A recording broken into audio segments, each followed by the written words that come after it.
Hello guys, welcome back to my channel. আজকের ভিডিওতে যে টপিকটা নিয়ে ডিসকাস করব সেটা হচ্ছে বর্তমান সময়ে যে মার্কেটটা রয়েছে এবং তার সাথে একটা ইম্পর্টেন্ট নিউজ শ্রীরাম ফিনান্স এই কোম্পানিটাকে নিয়ে। তো প্রথম কথা হচ্ছে এখন যে মার্কেটটা আমরা দেখতে পাচ্ছি বা এই উইকের যে মার্কেটটা আসতে চলেছে সেখানে একটা ইম্পর্টেন্ট দিন হচ্ছে 25শে ডিসেম্বর। কারণ এই দিনটা পুরোপুরি ছুটি থাকে এবং এটা পুরো গ্লোবালি একটা ফেস্টিভ্যাল উইক বলে ধরে নেওয়া হয়। তো যে কারণে আপনি এই উইক থেকে মানে অ্যাকচুয়ালি লাস্ট ফ্রাইডে থেকে একদম জানুয়ারির 4 তারিখ অবধি মোটামুটিভাবে মার্কেটের মধ্যে খুব বড় রকমের কিছু যে হবে সেটা আমি এক্সপেক্ট করছি না। তার কারণ হচ্ছে এখানে এফআইআই মোটামুটিভাবে অনুপস্থিত থাকে। অর্থাৎ এফআইআই যতটা পার্টিসিপেশন হওয়া উচিত তারা ততটা পরিমাণ অ্যাভেলেবিলিটি তাদের থাকে না। যে কারণে আপনি দেখবেন এই সময়টা মোটামুটিভাবে ধরা হয় যে একটা রিটেল ডমিনেটেড স্পেস বা তার সাথে কিছুটা ডিআইআই ডমিনেটেড স্পেস। ডেফিনেটলি প্রত্যেকটা এফআইআই এর ইন্ডিয়াতে অফিস আছে, কিন্তু তাদের অফিসে যে ইনস্ট্রাকশন বা সমস্ত কিছু সেগুলো অনেকটা শিথিল থাকে, বিকজ ম্যাক্সিমাম যারা খ্রিশ্চান আছে তারা এই সময়টা পুরোপুরিভাবে একটা ফেস্টিভ্যাল সিজনের মধ্য দিয়ে যায়। যে কারণে এই সময় যে র্যালিটা হয় মার্কেটে সেটাকে বলা হয় স্যান্টা র্যালি, রাইট? তো স্যান্টা র্যালি হওয়ার মতো পরিস্থিতি অলরেডি এই বছর মার্কেটের মধ্যে রয়েছে। তো সেই জায়গাতে দেখা যাক আলটিমেটলি কোন জায়গায় যায় মার্কেট। তার কারণ হচ্ছে এই যে মঙ্গলবার এবং বুধবার এই দুটো দিন কিন্তু এক্সপায়ারি হবে। তার কারণ বৃহস্পতিবার দিন এই 25th অফ ডিসেম্বরটা পড়েছে, যে কারণে আমরা মঙ্গলবার দিন নিফটির এক্সপায়ারি দেখতে পাবো এবং বুধবার দিন সেন্সেক্সের এক্সপায়ারিটা দেখতে পাবো। তো যেহেতু এই দুটো দিন এক্সপায়ারি, তো পরবর্তী যে দিনগুলো রয়েছে বা পরবর্তী যে সময়কালটা রয়েছে অর্থাৎ এই এক্সপায়ারিটা হয়ে যাওয়ার পর তারপরে আমরা মার্কেটের মধ্যে একটা মোমেন্ট দেখতে পারি বা সান্টা র্যালিটা দেখতে পারি। যদিও সেটা বিশাল বড় হু হু হু হু করে র্যালি হবে সেরকম আমি এক্সপেক্ট করছি না। একটা স্লাইডলি মানে কি বলবো একটা মুভমেন্ট হবে বলে আমার মনে হয়। মানে খুব যে এগ্রেসিভ মুভমেন্ট সেটা নাও হতে পারে।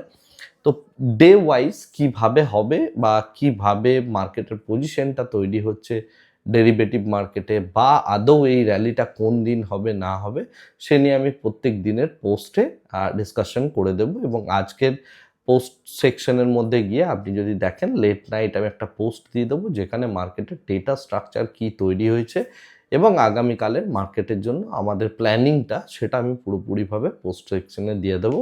তো ডে ইন ডে আউট যদি আপনি মার্কেটটাকে বুঝতে চান তাহলে অবশ্যই সেই পোস্ট সেকশনের প্রত্যেকটা পোস্টকে ভালো করে পড়ার একটু চেষ্টা করবেন। 1 নাম্বার পয়েন্ট। সেকেন্ড যে বিষয়টা নিয়ে কথা বলবো এখন সেটা হচ্ছে শ্রীরাম ফিনান্সকে নিয়ে।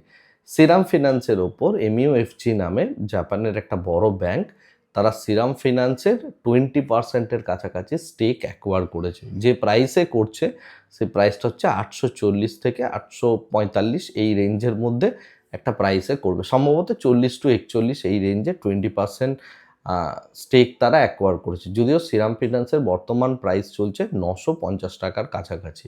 এই স্টেকটা শ্রীরাম ফিনান্স সেল করেছে এবং এই কোয়ার্টারের পর গিয়ে আপনি যদি তাদের এফআইআই হোল্ডিং দেখেন সেটা পুরোপুরিভাবে চেঞ্জ দেখতে পাবেন। এটার টোটাল যে মূল্য ধার্য হয়েছে সেটা হচ্ছে মোটামুটিভাবে $4 বিলিয়ন কাছাকাছি, অর্থাৎ একটা বেশ বড় পরিমাণ স্টেক কিনছে জাপানের এই এমইউএফজি ব্যাংক। এবং এর ফলে তারা যেটা করতে চলেছে সেটা হচ্ছে দুটো ইন্ডিপেন্ডেন্ট ডিরেক্টর আর শ্রীরাম ফিনান্সের বোর্ডে তারা বসাতে চলেছে, যে বোর্ডের ভিতরে কি চলছে না চলছে, কিভাবে শ্রীরাম ফিনান্সকে আগামী দিনে এগিয়ে নিয়ে যাওয়া যায় ইত্যাদি প্ল্যানিংগুলো করার জন্য, রাইট? তো এটা একটা বেশ বড় নিউজ এবং এর ফলে শ্রীরাম ফিনান্সের যে টোটাল মানে আর্কিটেকচারটা আছে অর্থাৎ মানে অপারেশনাল আর্কিটেকচারের কথা বলছি সেটা অনেকখানি চেঞ্জ হতে চলেছে। প্লাস এই ক্যাপিটালটা যেহেতু জাপানের একটা বড় কোম্পানি এইভাবে অ্যাকোয়ার করেছে সুতরাং এখানে মানে ক্যাপিটাল রিস্ট্রাকচারিং হবে। তার সাথে সাথে হচ্ছে এর ফাইন্যান্সিয়াল যে অ্যাসেটগুলো আছে সেগুলোর মধ্যেও আমরা পরবর্তীকালে গ্রোথ দেখতে পাবো বলে আমি এক্সপেক্ট করছি। কিন্তু এটা কোনোটাই শর্ট টার্মের জন্য নয়। ডেফিনেটলি এগুলো লং টার্মে গিয়ে একটা বড় এফেক্ট দেবে এবং লং টার্মের জন্য এই নিউজটার প্রভাবে বা এই যে এফআইআই হোল্ডিংটা বাড়তে চলেছে আগামী কোয়ার্টারে যেটা আপনি পাবেন এর প্রভাবে কিন্তু শ্রীরাম ফিনান্সের মধ্যে একটা বুলিশ রেটিং থাকবে। ডেফিনেটলি সেটা মানে কাল সকাল থেকেই যে বুলিশ হয়ে যাবে আমি সেটা বলছি না। এটা 5 ইয়ার্স 10 ইয়ার্স এইরকম একটা টাইম পিরিয়ডের হোল্ডিং থাকবে। যেভাবে ইয়েস ব্যাংকের মধ্যে অ্যাকোয়ার করা হয়েছে ঠিক সেই রকমভাবেই শ্রীরাম ফিনান্সের মতো একটা এনবিএফসিসের ওপর মানে এই স্টেকটা নেওয়া হয়েছে। বেসিক্যালি কি হয়, জাপানের যখন কোনো বিজনেসম্যানরা বিজনেস করতে আসে তারা যেটা করে, তারা একটা কার্টেল ফর্মেশন করে। তারা আগে নিজেদের সুবিধা মতো স্ট্রাকচারটা বানায় সেই দেশে, এবং তারপরে তারা অ্যাক্টিভিটি শুরু করে। তো জাপানের সাথে ইন্ডিয়ার একটা বেশ বড় রকমের বিজনেস ডিল হয়েছে, সেটা আমরা জানি। এবং সেই সুবাদে আমরা দেখেছি যে প্রাইভেট ব্যাংক হিসাবে তারা ইয়েস ব্যাংকে চুজ করেছে, এবং ইয়েস ব্যাংকের বড় একটা মানে কি বলবো শেয়ার তারা হোল্ড করেছে। এরপরে এনবিএফসি হিসাবে এই শ্রীরাম ফিনান্সকে চুজ করা হয়েছে, এবং এখান থেকেও একটা বড় স্টেক তারা তুলেছে। তো এইভাবে তারা আগে একটা পুরো এনভায়রনমেন্ট তৈরি করবে তাদের বিজনেসম্যানদের জন্য, and then the game will played, right? আশা করি বোঝাতে পারলাম, কারণ আমি এই টাইপের সমস্ত টপিকগুলো নিয়েই কন্টিনিউয়াসলি আপনাদের আপডেট দিতে থাকি। আজকের ডেটের জন্য এই আপডেটটা ছিল। তো দেখা যাক আগামী দিনে বিষয়টা কোন দিকে যায়। যেমন যেমন যাবে আমি ডেফিনেটলি আপনাদের আপডেট দেবো। আজকের ভিডিওটা কারির থেকে বেশি দীর্ঘায়িত করছি না, ভিডিওটাকে এই জায়গাতেই স্টপ করছি। Thank you very much, bye bye, tata.